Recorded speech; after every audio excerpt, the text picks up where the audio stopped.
حضرت لقمان حکیم رحمۃ اللہ علیہ سے پوچھا گیا، آپ اس مقام و مرتبے تک کیسے پہنچے؟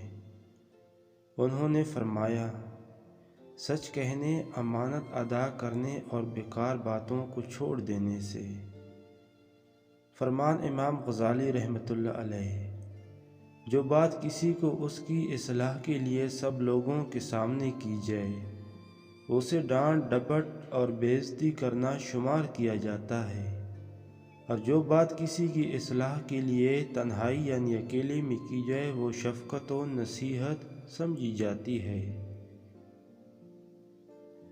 آدمی کا بات کرنا اس کی فضیلت کا بیان اور عقل کا ترجمان ہوتا ہے، لہذا اسے اچھی اور تھوڑی بات تک ہی محدود رکھو، یعنی پہلے سے بندے کی سمجھداری کی پہچان ہوتی ہے، لہذا کم بولے تاکہ پردہ رہے کہ باتیں کرتے چلے جانے سے اس کے اندر چھپی ہوئی کم عقلی اور نادانی ظاہر ہو سکتی ہے۔ آدمی اپنی بات چیت کے ذریعے پہچانا جاتا اور اپنے کام کے ذریعے مشہور ہوتا ہے، لہذا درست بات کہو اور صرف اچھے کام کرو۔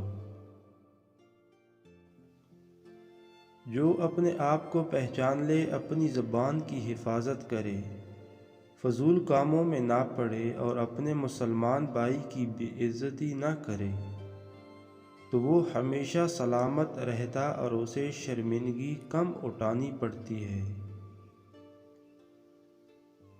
خاموشی اختیار کرو اور سچے بن کر رہو، کیونکہ خاموشی حفاظت کرنے والی اور سچائی عزت دلانے والی ہے۔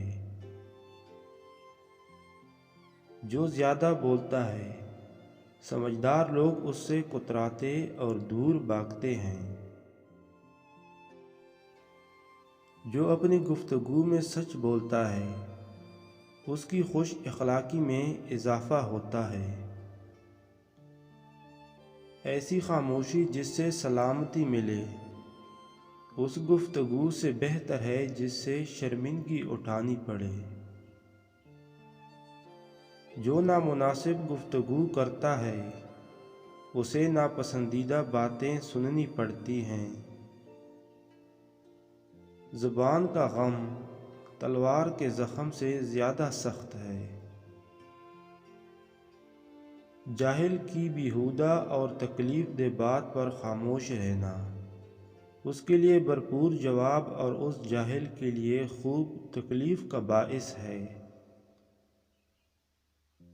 زبان ایک کاٹ کرنے والی تلوار ہے جس کے وار سے بچنا ممکن نہیں، اور کام یعنی بات ایسا لگا ہوا تیر ہے جسے واپس لانا ممکن نہیں۔